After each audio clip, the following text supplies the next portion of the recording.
ओम नमः शिवाय।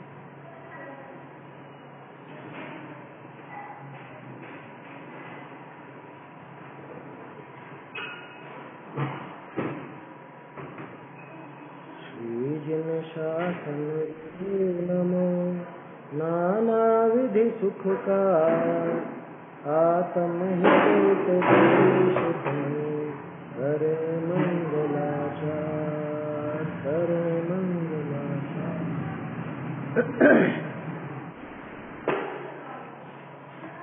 आत्मानुशासन ग्रंथ में अपना 67-68 नंबर का छंद चल रहा है।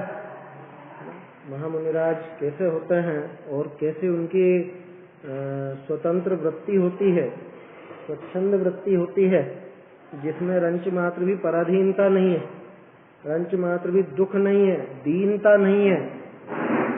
और हमारी प्रवृत्ति अपनी हर तरह से दीनता सहित, पराधीनता सहित, परतंत्रता वाली वृत्ति है। ऐसा यहाँ पे दिखा रहे हैं।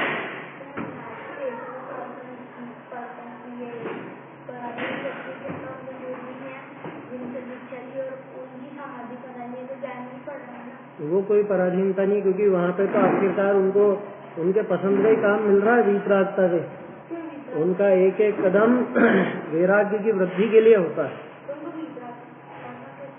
और नहीं तो क्या हो रहा है, समाधि मरण में क्या चीज होती है? वहाँ राग द्वेष के त्याग पूर्वक ही मरण तो होता है, राग द्वेष का परिहार ही तो उसमें होता है। और क्या होता है? ये दोनों छंद ही मुनिराज की प्रवृत्ति दिखाने वाले हैं। एक बार छंद बोल लेते हैं अपन वापस, 67-68 वाला। वो स्वतंत्र करते विहार अरुदीन भाव से रहित अशन, मुनि जन के संग वास करे अरु स्वाध्याय श्रम फल उपशम। निज स्वरूप से कभी बहिर्मुख होते तब भी मंद प्रवृत्ति, नहीं जाने हम मुनिवर की यह किस उदार तप की परिणति। श्रुत चिंतन अरु जीवों की उत्कृष्ट दया वैराग्य महान, तम एकांत प्रपंच नाश कर की जिनकी मति सूर्य समान। अंत समय शास्त्रोक्त विधि से अनशन पूर्वक तजते दे, हे महान तप फल यह करना अल्प तपों से नहीं विधे। हे महान तप फल यह, महान तपों का फल है, छोटे मोटे कोई हल्के फुल्के तपों से प्राप्त होने वाला नहीं। विहार की बात कल अपनी होगी थी और भोजन की बात भी कल हो गई। मुनिराज के लिए रस नीरस सब समान है, इसलिए उनके दीनता नहीं है। जिसको सब रस चाहिए उसके दीनता आएगी आएगी। एक वो ऐसी कुछ कहावत थी क्या कि जिसके उसके ईमान में दम है जिसकी जरूरतें कम है। माने वो अपने नियम कायदे पर दृढ़ रह सकता है, जिसकी जरूरतें कम हो ना तो उसको जरूरत ही नहीं पड़ेगा अपना ईमान डिगाने की।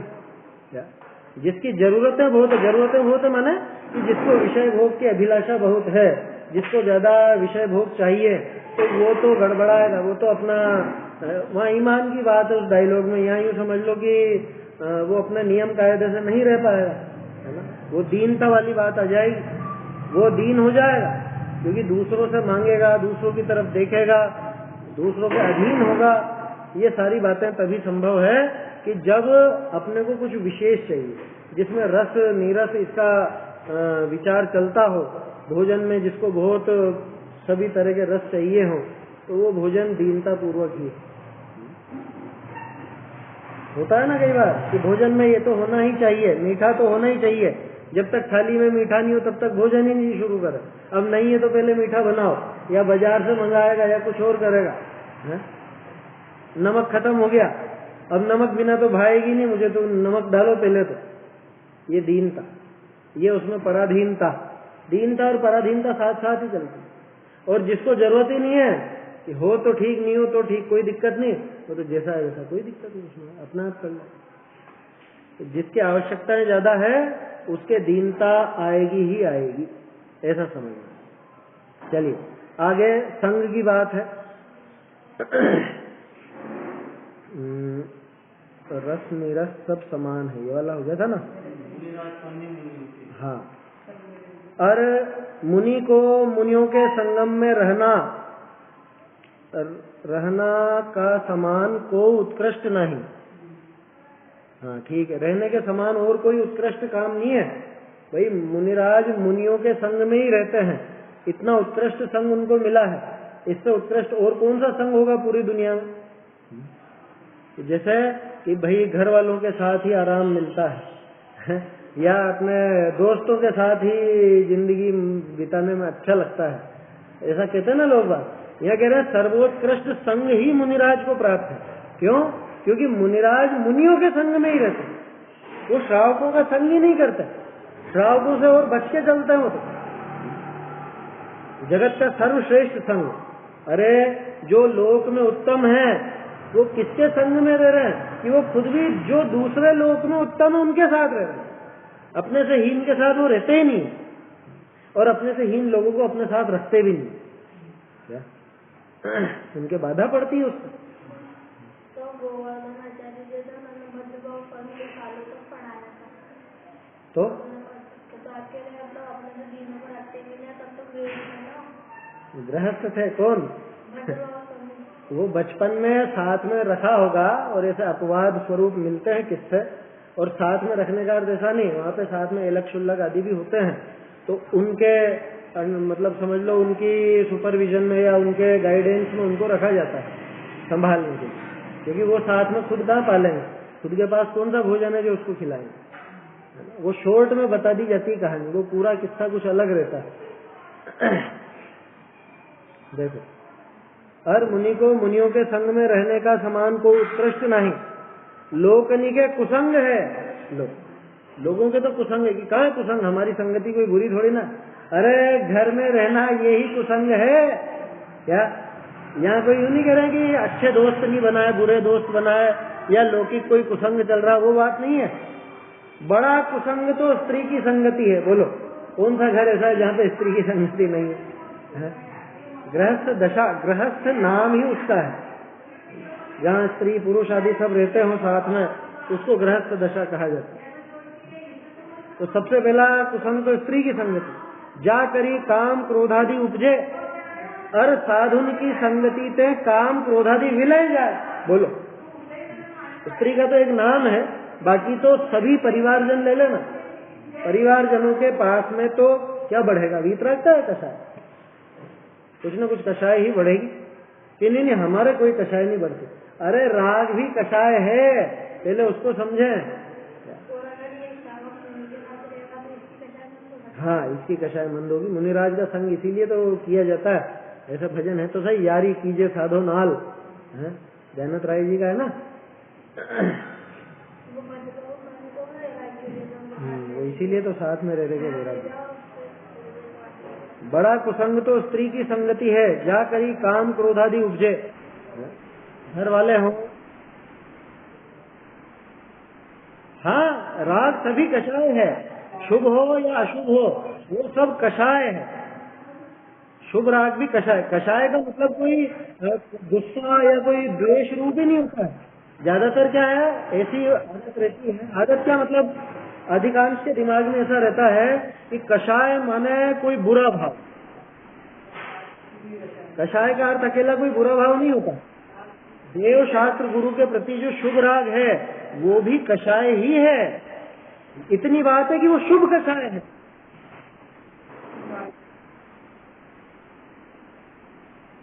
हाँ, तो क्रोध मान माया लोग दोनों तरह का होता है।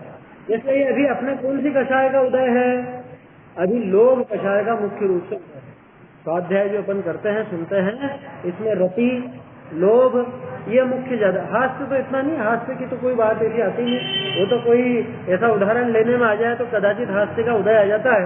लेकिन स्वाध्याय के पीछे जो प्रेरक कषाय है वो है रति और लोभ। क्या? रति माने राग, सामान्य रूप से राग भाव, कि जिनवाणी के प्रति है ना, सच्चे उपदेश के प्रति अपने को राग भाव है। इसको सुनने का मन करता है बार बार, पढ़ने का मन करता है बार बार, ये उसके प्रति रति। तो ये रति कषाय जो है वो चलती है। उसके अलावा लोभ है ही सही है ना, है भय, हाँ भय भी लग सकता है, बिल्कुल सही बात है। भय कषाय भी स्वाध्याय का प्रेरक है। क्यों कि संसार से जिसको भय हो, दुखों से जिसको भय लगा हो वास्तव में, वो भी उस भय से प्रेरणा पाकर के स्वाध्याय में लग सकता है। सही बात पकड़ी। भय और लोभ ये दोनों ही मुख्य कारण बनते हैं इसमें स्वाध्याय वगैरह के लिए। लोभ तो सुख का, सही सही ज्ञान का, वस्तु के विचार का, समझने का, ये लोभ रहता है।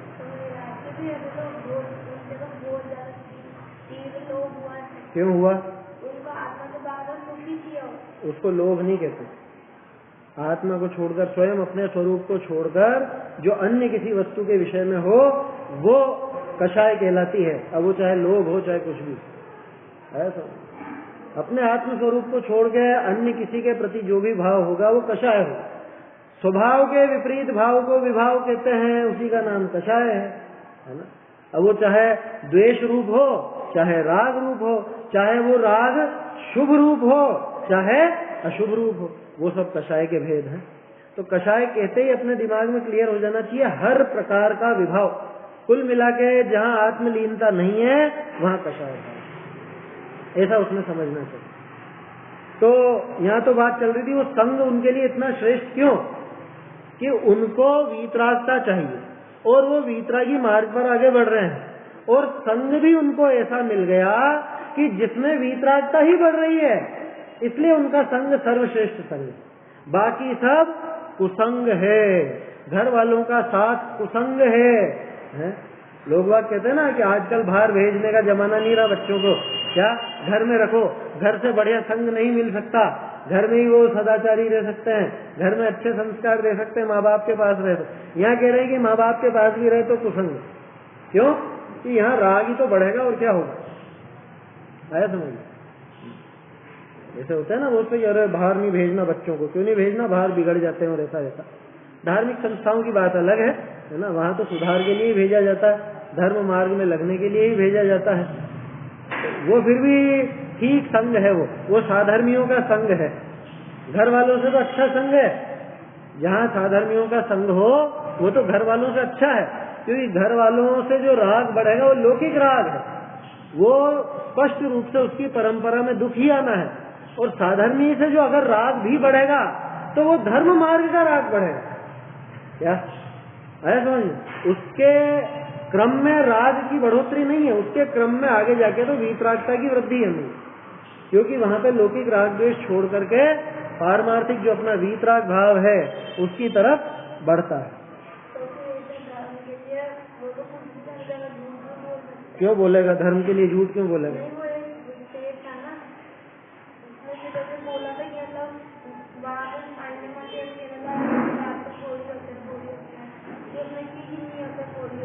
हाँ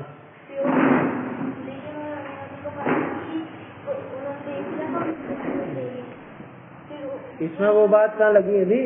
अभी तो संघ की बात चल रही है यहाँ।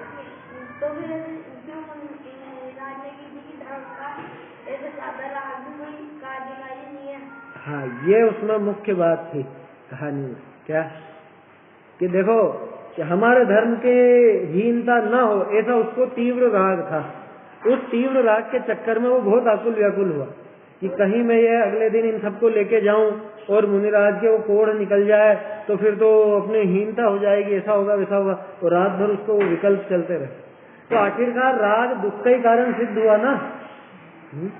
भले शुभ राग था, शुभ राग ही था, अशुभ राग नहीं था, पाप का कारण नहीं था, पुण्य का ही कारण था, लेकिन तो भी उससे आकुलता ही तो हाथ में आई, क्योंकि मुनिराज ने यही तो संदेश दिया उसको, यही उपदेश दिया कि भैया इतना राग अच्छा नहीं है हमसे भी है ना।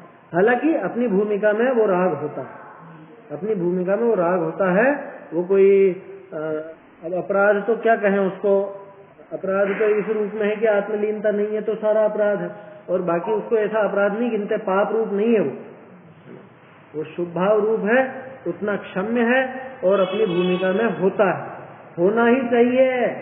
क्यों होना चाहिए कि जब दूसरा राग होता है घर गृहस्थ, घर वालों के प्रति, संबंधियों के प्रति, अपने दोस्तों के प्रति राग होता है, उनके प्रति अपन कुछ भी ऐसा पाप का भी काम कर लेते हैं उनके लिए, तो इधर तो धर्म के लिए तो क्यों नहीं राग उमड़ेगा?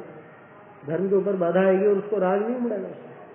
होना ही चाहिए, ये तो होगा ही होगा श्रावण। देखो तो क्या कहा भाई, मुनिराज का जो संग है ना, विहार की बात हो गई, आहार की बात हो गई, अब है मुनियों का जो संग है वो सर्वश्रेष्ठ संग। बाकी लोगों के तो कुसंग है, बड़ा कुसंग तो स्त्री की संगति, जा करी काम क्रोधादि उपजे, और साधुन की संगति ते काम क्रोधादि विलय जाए। और लोगनी के और अभ्यास लगी रहे हैं, लोगों के तो और अभ्यास लगे रहते हैं, और साधनी के श्रुति ही का अभ्यास है। अपने तो दिन में 50 घंटे, क्या मुनिराज के ज्ञान और ध्यान, या तो ज्ञान का साधन चलता है या ध्यान का साधन चलता है। ज्ञान का साधन ये स्वाध्याय, तत्व चर्चा, शुद्ध का ही अभ्यास है ना, वाचना के रूप में, प्रच्छना के रूप में, आमनाय के रूप में, अनुप्रेक्षा के रूप में, धर्मोपदेश के रूप में, किसी भी रूप में हो, है ना, वो ज्ञान ध्यान तपो रखता कहते तो है। मुनिराज तो उसी में, साधुओं के तो श्रुत का ही अभ्यास है, और लोगों के और अभ्यास चलते हैं। सुबह से लेके रात तक पता नहीं क्या क्या अभ्यास चला करते हैं अपने, नहाना धोना, खाना पीना, उठना बैठना, है, कपड़े लत्ते, ये सब, व्यापार धंधा नौकरी, जो भी काम, बच्चे हैं तो स्कूल, खेलना कूदना, बातें करना। और आजकल तो ये है ना अपने पास मोबाइल, सारे धंधा सारे व्यापार इसमें हो गया, अब तो सारा का सारा काम इसी का व्यापार चला करता है। दिन रात शुभाशुभ भावों में, दिन रात शुभाशुभ भावों से मेरा व्यापार चला करता है। उन भावों में ही व्यापार चलता है और उन भावों से ही व्यापार चलता है। मुनिराज के काय का व्यापार, तो ज्ञान का और ध्यान का, बस दो। एक व्यापार तो बिल्कुल असली जो उनका वास्तविक कार्य है, और जब वो काम नहीं हो रहा हो तो ये दूसरा व्यापार करते। इनके अलावा और कोई व्यापार नहीं है। गजब की बात है।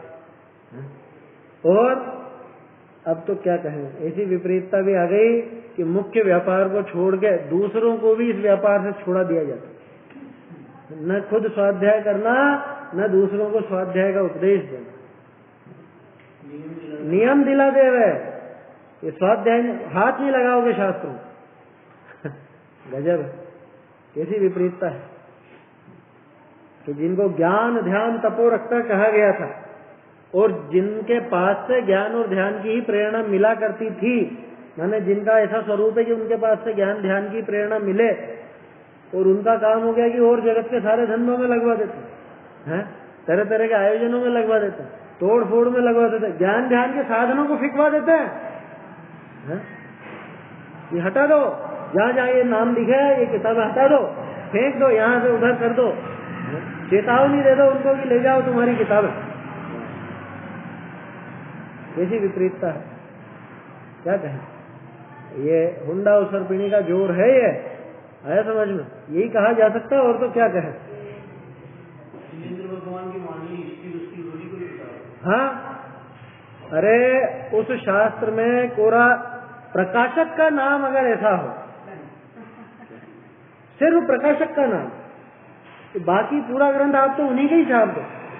अभी एक किस्सा सुनने में आया था, सुनने के आपने बताया था ना, आपके पास आत्मानुशासन वो प्रकाशित प्रति।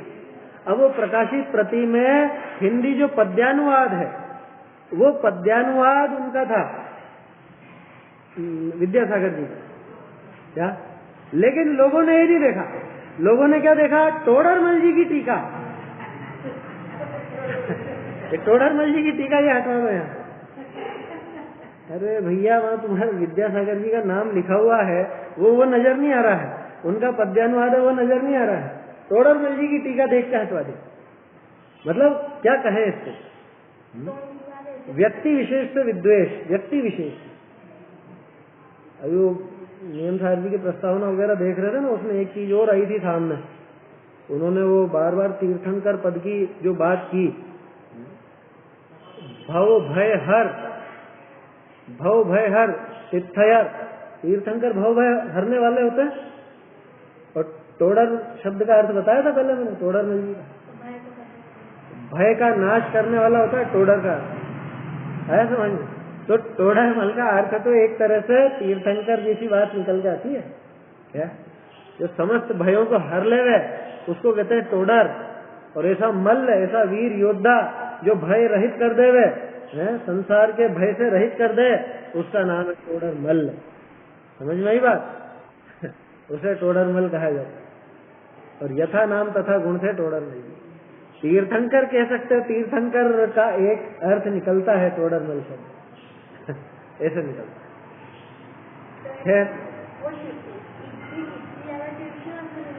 होती है किसी को ऐसा ही द्वेष रहता है कि नाम भी नहीं रहना, नाम भी नहीं होना चाहिए। कुछ मूर्ख लोग ऐसे होते हैं कुंद कुंद नाम देख के हटा देते हैं, उनको ये नहीं पता कि कुंद कुंद आमना है क्या अपन है, अपनी प्रतिमाएं कुंद कुंद आन्वय प्रतिष्ठितम ऐसा लिखा रहता है, ये नहीं पता। कुंद कुंद कुंद कुंद वाले तो मतलब मुमुक्षुओं का है कुछ न कुछ वो उनकी ऐसी आदत है, क्या कर। हाँ, अब इतनी सी बुद्धि नहीं चलती। हाँ, एक प्रतिमा नहीं मिलेगी दिगंबर आमनाय की पुरानी, अभी की बात नहीं कर रहा, अभी तो खुद के नाम भी लगवाने लग गए कुछ लोग। एक प्रतिमा नहीं मिलेगी जिस पर कुंद कुंद आचार्य का नाम नहीं लिखा है, समझ। दिगंबर परंपरा की प्रतिमा है और अगर प्रशस्ति है तो कुंद कुंद आचार्य का नाम मिलेगा ही मिलेगा, है समझ। अगर प्रशस्ति लिखी है, क्योंकि पुरानी बहुत सी प्रतिमा ऐसी भी मिलती है जिन पे कुछ भी नहीं लिखा हुआ है, तो नहीं लिखा जिस पे तो क्या मिलेगा, कुछ भी नहीं लिखा जहाँ तो क्या मिलेगा। लेकिन जिस पर लिखा है तो वो तो निश्चित रूप से कुंद कुंद आन्वय प्रतिष्ठितम, कुंद कुंद आमनाय प्रतिष्ठितम, ऐसा कुछ न कुछ तो लिखा ही मिलेगा। दिगंबर परंपरा की शुरुआत कुंद कुंदाचार्य से, दिगंबर परंपरा की पहचान कुंद कुंद है और उनके नाम से ऐसी चिड़, उनके आमनाय में होने वालों से ऐसी चिड़ है। उनको बात नहीं सुहाई तो अमृत चंद्राचार्य को काष्ठा संगी कह देंगे, है कि उनकी मत पढ़ो, जय सेनाचार्य की पढ़ो। जय सेनाचार्य ने अलग से लिख दिया क्या कुछ, काष्ठा संगी बोल देते उनको, अरे वो तो ऐसे ही भ्रष्ट है, शिथिलाचार्य है, ऐसे है वैसे। बहुत से उनको सांख्य मती कह देंगे। बताओ, मतलब सोच पे हंसी आती है। अमृत चंद्राचार्य जिन्होंने खुद ने बताया कि भाई ऐसा ऐसा सोचे वो सांख्य मती, उनको अमृत चंद्राचार्य को कहा जा रहा है कि ये सांख्य मती है। और कौन कहने वाले, बड़े बड़े विद्वान, हमारी चर्चाएं हुई थी। प्राकृत इसके बहुत अच्छे सीखते थे ना उस टाइम, प्राकृत अभ्रंश वगैरह, तो उनके अच्छे बड़े माने हुए विद्वान वो क्या कहते हैं, अमृत चंद्र को नहीं पढ़ना, तो काष्ठा सुन ऐसे गजब हो गया कि जय सेनाचार्य को पढ़ो। ठीक है, जय सेनाचार्य के लिए हमें तो दोनों स्वीकार, हमें क्या समस्या, हम तो जय सेनाचार्य की बातों टीका में भी वही बातें निकाल कर बता देंगे जो उन्होंने लिखी। उनसे झगड़ा, टोडरमल जी से झगड़ा, बनारसी दास जी से झगड़ा, जिनको मतलब इनके नाम तक नहीं मालूम, और मूर्ख लोग ऐसी ऐसी, अब क्या कहें, देखो सुनने में आता है तो थोड़ा दिमाग खराब होता है, हर कुछ बातें उड़ा देते हैं। टोडरमल जी के लिए, बनारसी दास जी के लिए, जिन्होंने भी क्रांति चलाई ना, जिन्होंने भी एक तरह से शुद्ध आमनाय को प्रतिष्ठित किया, उनके प्रति, गुरुदेव के प्रति, उनका नाम से ही झगड़ा, और कुछ नहीं तो नाम से ही झगड़ा। समझ नहीं आती। चलिए, अभी ये विषय नहीं चल रहा। हाँ, नहीं चल रहा है, कोई नहीं होता, कुछ भी नहीं होता।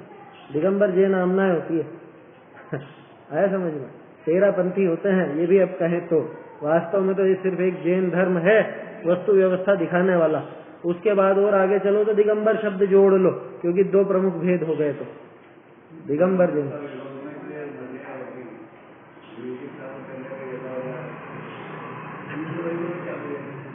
है, अरे तो अब तो और दूसरा झगड़ा है। ये नाम 13 पंथी धराते हैं खुद का, लेकिन उसमें 13 पंथ से विपरीत ही काम करते हैं। मतलब कुछ कह नहीं सकते, क्योंकि इनका जो, अब क्या कहें, जो मुख्य है उन्होंने कभी उजागर नहीं करा कि मैं 13 पंथी या 20 पंथी, और ना उन्होंने कभी दूसरी चीजों की मना करी। क्या आया समझ में? नाम 13 पंथी का रखते हैं खुद का, पता नहीं कौन सा पंथ चलाते हैं। दीपक से पूजा इनको करवानी है, धूपाने में धूप खेने की बोलना, ये सारा काम करवाना, ये कौन सा 13 पंथ है? हाँ, 13 पंथ तो 13 नियमों से चला था, जिसमें मुख्य रूप से वो बातें थी, है ना, जो शिथिलाचार की विरोधी थी। कुछ ने तो उनका प्रचार भी किया, हस्तिनापुर वाले जो थे उन्होंने तो प्रचार किया और उन्होंने कहा भैया 13 पंथ के 13 नियम है, इनका पालन होना चाहिए। लगे रहते हैं, बहुत सी जगह लगे रहते हैं। स्थानकवासी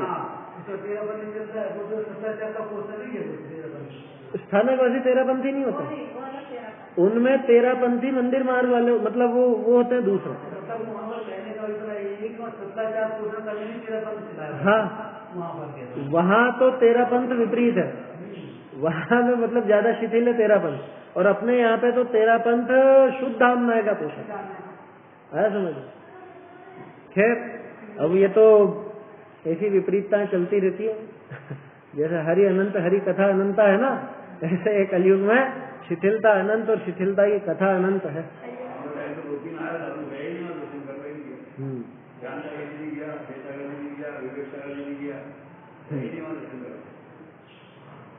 ये जो इनके भी है ना शिष्य, ऐसे आगे उधर नहीं जाएंगे भले दर्शन करने, लेकिन यहाँ पे भी तो विपरीतता चला रखी है। वो दीपक यहाँ लगवा देंगे, वो धुपाने यहाँ लगवा देंगे, तो वहां नहीं किया, यही पलट के रख दिया पूरा का पूरा। मतलब वो समझ में ही नहीं आती क्या है एजेंडा। एक तो है कि अपना वर्चस्व जमाना, दूसरे को पूरी तरह उखाड़ फेंको किसी भी तरह से, शास्त्रों का नाम ही मत लेने दो, अपने अपने ग्रंथ चला दो, अपने अपने विपरीतता उसमें और दे दो जो भी देनी है, और लोगों को बस अपने खुद के नाम पर ऐसे पागल बना दो कि दूसरे को वो स्वीकार ही नहीं करे। सत्य भी सामने आ जाए, कुंदकुंदाचार्य सामने आ जाए तो उनका वो निषेध करो, ऐसी विपरीतता चल पड़ी। खैर, यहाँ तो बात थी मुनिराज के तो शास्त्र का अभ्यास है ना, और लोगों के तो और चीजों का अभ्यास, अपन लोगों के तो और चीजों का अभ्यास। मुनिराज के तो ज्ञान ध्यान का ही अभ्यास, श्रुत का ही अभ्यास है। अरे शास्त्र के अभ्यास का फल परम शांत भाव, सो ही जिनके प्रकट भया है। शास्त्र के अभ्यास का फल परम शांत भाव, और मूढ़ लोग के शास्त्र हु के अभ्यास करी मदोन्मत्त होए है, तो ये बड़ा दोष है। ये देखो, ये टोडरमल जी ने बारीकी निकाली क्या। मुनिराज के तो वो शास्त्र अभ्यास का फल परम शांत भाव, और गृहस्थ जीवों के वो शास्त्राभ्यास करके भी मदोन्मत्त हो रहा। ये कैसी विपरीत था। कषाय घटाने का जो साधन था उसको ही कषाय बढ़ाने का साधन बना लिया। शास्त्र क्यों पढ़ता हूं मैं? जगत में मेरी प्रतिष्ठा होगी, या मुझे बहुत अच्छा समझा जाएगा, या मुझे जितना ज्यादा याद होगा मुझे उतना ही बड़ा विद्वान समझा जाएगा। दूसरों को बेवकूफ बनाने के लिए अगर मैं ये पढ़ता हूँ, या दूसरों को रिझाने के लिए, बेवकूफ नहीं बनाना चाह रहा लेकिन मैं तो रिझाना चाहता हूँ, दूसरे अच्छा समझे, अच्छा लगे दूसरों को, है, इसलिए अगर मैं पढ़ता हूँ, तो वो अभ्यास तो खुद के काम का रहा ही नहीं, उससे खुद का लाभ कुछ भी नहीं हुआ। परम शांत दशा ये उसका फल था। और यहाँ तो परम शांत को छोड़ो, यहाँ तो उल्टा मदोन्मत्त हो जाता। ज्यादा अभ्यास हो जाए तो ये सोचे कि हाँ हाँ मैं विशेष ज्ञानी हूँ, मुझे ज्यादा पता है, क्या दूसरे को गिने ही नहीं। ऐसा गिने ही नहीं का मतलब दूसरे को वो बात चलने ही नहीं दे, या उसको स्वीकार ही नहीं करे। कभी खुद गलत बोल दे, मान लो, और फिर सामने वाला बताए कि नहीं नहीं भैया ऐसा नहीं ऐसा, तो भी वो स्वीकार ही नहीं करे। आया समझ? इसके भी योग्यता की है, इनके जैसी बहुत बड़ी कैसी योग्यता? नहीं मतलब वो जाते का अहंकार का सबसे गलत। वो तो मुनिराज, उनको किस बात का अहंकार? नहीं, फिर भी किसी तो उनके जैसी बुद्धि की रहती है। नहीं, शास्त्र पढ़ने के लिए तो अपेक्षा समझने की बुद्धि चाहिए। आया समझ? और अपेक्षाएं जो समझेगा उसको जिनवाणी का सार समझ में आएगा, अपने आप फल स्वरूप उसके कषाय भी घटेंगी। कषाय घटनी चाहिए। अगर कषाय नहीं घटती है तो ज्ञान का फल नहीं मिला। ज्ञान का जो फल होना चाहिए वो कषाय घटना है, एक फल है वो भी उसका है। समझ में?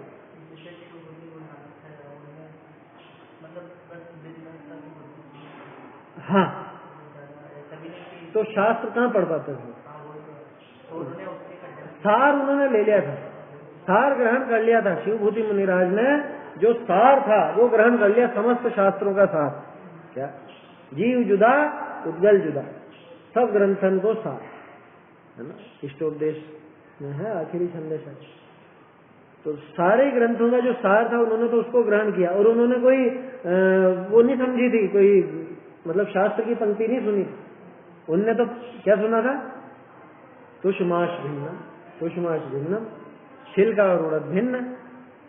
देखे तो थे अपन ने सम्यक्त के 10 भेद, कौन सा था ये? अर्थ सम्यक्त, पदार्थ, किसी पदार्थ का ज्ञान होकर के अर्थ सम्यक्त तो नाम था ना, उनको जो हुआ वो अर्थ सम्यक्त था। उड़द और छिलके से उन्होंने सम्यक ज्ञान कर लिया, सम्यक दर्शन प्राप्त कर लिया। किसी से भी किया जा सकता, घड़ी देख करके कर सकते हो क्या? अरे एक एक समय प्रति समय पर्याय बदलती, लेकिन ये कांटा, ये घड़ी, ये यहीं की यहीं है, ध्रुव, ऐसा ध्रुव है, ये विचार चल जाए उसमें क्या बड़ी बात है? कुछ भी विचार चल सकता है। ये 6 और फिर 6, ये उत्सर्पिणी या उत्सर्पिणी, और इनमें मैं हमेशा भटकता रहा, कैसे भी विचार चल सकते हैं, उसमें कोई बड़ी बात नहीं। साइकिल के पहिए को देख कर ये विचार चल जाए, कोई ऐसा फिक्स नहीं है किसी को भी देख करके। वो था तो सही उदाहरण, मरी हुई वेश्या का, वो मृत पड़ी है और वहां सबके अलग अलग विचार। कुत्ते को मांस का लोभ, तो वो सोचता है सब हटे और मैं खाऊं, है ना। वो जो वेश्यागामी था उसको ये कि अरे ये और जीवित रहती तो और भोग भोग। जो चोर था वो सोचता है सब हटे तो मैं ये गहने ले जाऊं।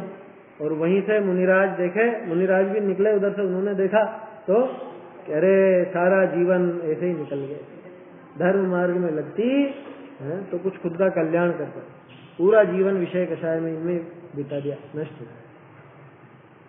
उनके लिए वैराग्य का कारण तो किसी से भी हो सकता है, उसमें कोई बड़ी बात नहीं है ना।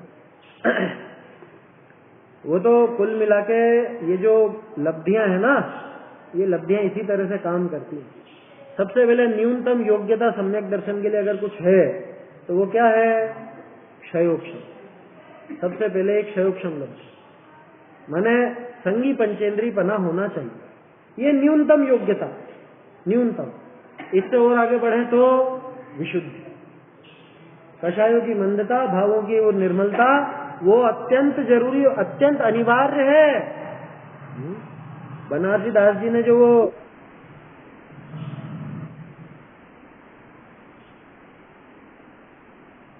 बाद में तो भावलिंगी थे भाई, पहले रहे हो भले मिथ्या दृष्टि, लेकिन बाद में तो भावलिंग था उनको।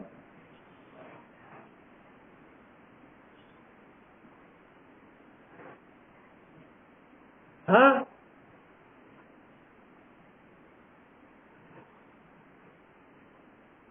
हाँ हाँ हाँ, ठीक है ना, क्या दिक्कत है उसमें? ये तो रहूं मैं भाई। वो जो बाहरी था, बाहरी तो आचरण था ही सही यथावत, और फिर जो सम्यक दर्शन हुआ, सम्यक्त की जब प्राप्ति हुई, तो उसके बाद वो जो ज्ञान की बात आप कर रहे हो वहां पे, कि ज्ञान कितना था, कि ज्ञान तो सीमित ही था, अष्ट प्रवचन मात्र का जितना ही था, है ना। वो भी, उसका भी क्या कहा, भाव श्रुत ज्ञान था, द्रव्य श्रुत का नहीं था, माने जिनवाणी का उनको याद नहीं रह पाता था। और बाकी जिनवाणी का जो सार है, जो अपना जिससे काम होता है, उसका ज्ञान उनको पूरा था। तो इस तरह से हाँ हाँ हाँ, तो थे ना भावलिंगी। सम्यक दर्शन के बाद का नाम आएगा, जो भावलिंगी कहा गया वो सम्यक दर्शन होने के बाद समझ लो, उसके पहले भावलिंगी कैसे कहेंगे? नहीं नहीं नहीं नहीं नहीं, पहले से होता तो फिर वो कथन क्यों आता कि वो उससे तुष्माज भिन्नम से सम्यक दर्शन प्राप्त किया? पहले से नहीं था। वो जो कथन आता है वो उसके बाद का ही आता है भाई। अभी अपन पूछेंगे जैसे अंजन, अंजन कौन है? कि भगवान। अब तो यही कहा जाएगा ना अंजन कौन है? कि भगवान, कि मोक्ष है, कि अंजन चोर थे।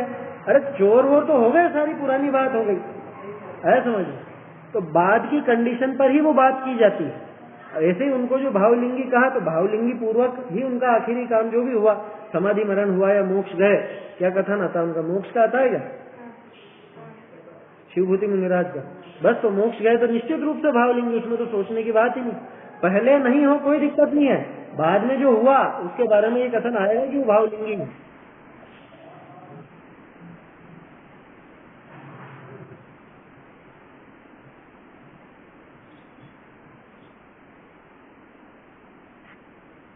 हाँ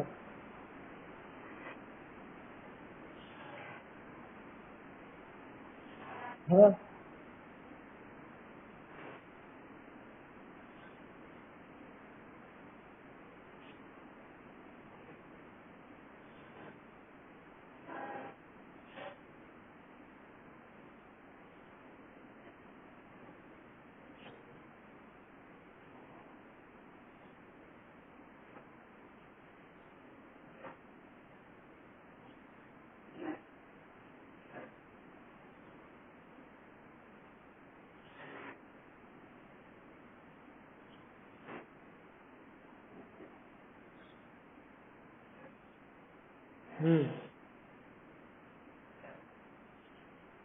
ये तो आगे आगे की बात आ गई है।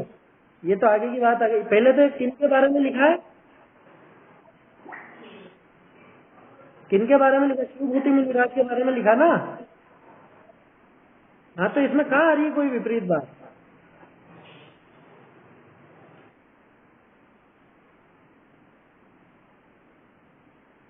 नहीं, पहले से नहीं था, पहले से था ही नहीं, है ना। वो जो बात आ भी रही है, भाव शुद्ध ज्ञान था, द्रव्य शुद्ध नहीं था, वो भी बात का ही है, वो भी बात का ही समझना। क्योंकि ऐसा नहीं है कि सम्यक दर्शन होने पर क्षयोक्षम नियम रूप से बढ़ जाए। क्षयोक्षम होना, ग्रंथ याद रहना, ये अलग बात है, और सम्यक दर्शन उससे बिल्कुल न्यारी बात है। ऐसा कोई नियम नहीं है कि सम्यक दर्शन होने के बाद उनको पूरे ग्रंथ याद हो जाएंगे या जो पढ़ा है वो सब याद रहेगा, कोई नियम नहीं है। क्योंकि याद रहना ये ज्ञान के क्षयोक्षम पर निर्भर करता है, सम्यक दर्शन पर कोई निर्भर नहीं करता वो। और बहुत से ऐसे हैं, अरे बिना सम्यक दर्शन के 11 अंग और 9 पूर्व के पाठी हो जाते, तो वो ज्ञान कोई सम्यक दर्शन की गारंटी नहीं, और सम्यक दर्शन कोई उस ज्ञान की गारंटी नहीं। इतना है, भाव शुद्ध ज्ञान उनको था मतलब वो सम्यक दर्शन के बाद, सम्यक दर्शन के बाद भाव शुद्ध ज्ञानी वो थे। द्रव्य शुद्ध का उनको ज्ञान नहीं था, ऐसा उसके अंदर स्पष्ट लिखा हुआ ही है ना, उसमें समस्या नहीं। चलिए तो क्या कह रहे हैं?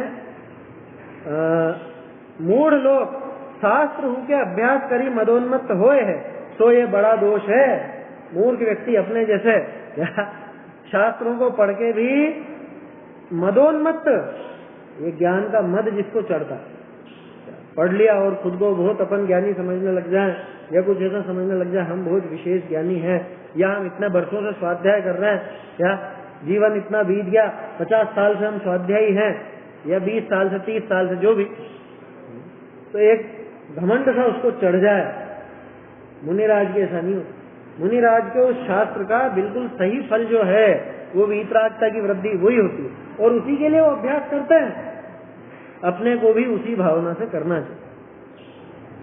ये भाव रहे ही नहीं कि मैं दूसरों को सुनाऊं या दूसरों को मैं बताऊं कि देखो मुझे इतना याद है। अगर ऐसा भाव है तो वो सांसारिक प्रयोजन है, या सांसारिक प्रयोजन है, वो लौकिक प्रयोजन साध रहा है वो शास्त्र पढ़ के। देखो और क्या कहा, चलो देख लेते हैं फटाफट 2-3 लाइन। मुनि के मन का वेग मंद होए गया है, लोकनि का मन महाचंचल, सदा बाह्य वस्तुनि ही के विषय, बाह्य वस्तुनि ही विषय के है, भटके है, भट छूट गए, उनमें ही भटकता रहता है। लोगों का मन तो इधर उधर भटकता रहता है पूरी दुनिया भर में, और मुनिराज का मन का वेग ही शांत हो गया। मन पंछी मर जावे, ऐसा करके आता है भजन। मुनियों का मन आत्म विचार विषय लाग रहा है। क्या मुनिराज का मन किधर? आत्म विचार में। पहली बात तो उस मन को इतना काम ही नहीं देता है, क्योंकि आत्मलीनता में मन का रोल क्या है? कोई ऐसा सोचता हो कि मन से आत्मलीनता होती है, ऐसा नहीं है। मन से तो सिर्फ विचार होते हैं, और विचार रहित दशा का नाम है आत्मलीन। उसमें विचार नहीं होता। क्यों? हाँ, मन का रोल मैंने बताया ना, वो जो सबसे प्राथमिक मतलब सबसे कंपलसरी चीज जो है, न्यूनतम योग्यता संगी पंचेंद्रिय बना, वो क्यों? क्योंकि हित अहित का विचार मन से हो। आत्मलीनता निर्विचार दशा है, लेकिन निर्विचार पूर्वक नहीं होती है, होती विचार पूर्वक है। समझ में ही बात? ट्रेन कहाँ पे मिलती है? रेलवे स्टेशन तो आएगा ही आएगा, रेलवे स्टेशन के बिना नहीं मिलेगी, लेकिन रेलवे स्टेशन भी छूट जाएगा जब यात्रा चलेगी तब। समझ में ही बात? ऐसे ही मन के विचार पहले उठेंगे, फिर वो विचार शांत होकर के आत्मलीनता होती है। लेकिन मन अब वहां तो उस समय काम नहीं कर रहा, पहले तो कर रहा था, तो चींटी वगैरह की वो बात नहीं लगेगी। क्या समझा? मुनियों का मन तो आत्म विचार विषय लाग रहा है। तब हुक बाह्य शुभ क्रिया विषय हु आवे है। अशुभ अशुभ क्रिया का नाम नहीं। ये दशा मुनियों की भई, सो मैं न जानो कौन से उत्कृष्ट तप का फल है। हम नहीं जानते ऐसे कौन से उत्कृष्ट तप का फल है, आगे दिखाएंगे, वो सब जानते हो। तो ये तो स्टाइल है उनकी ऐसे कहने की। मुनिराज का मन तो आत्म विचार में ही लगता है, और मुनियों की दशा ऐसी जबरदस्त है, ऐसा उत्कृष्ट उनकी प्रवृत्ति होती है, और उनसे प्रेरणा लेके अपनी प्रवृत्ति को भी अपने को वैसा उत्कृष्ट करना चाहिए। स्मरण प्रतिक्षण ही करो, सबके अनंत दुख को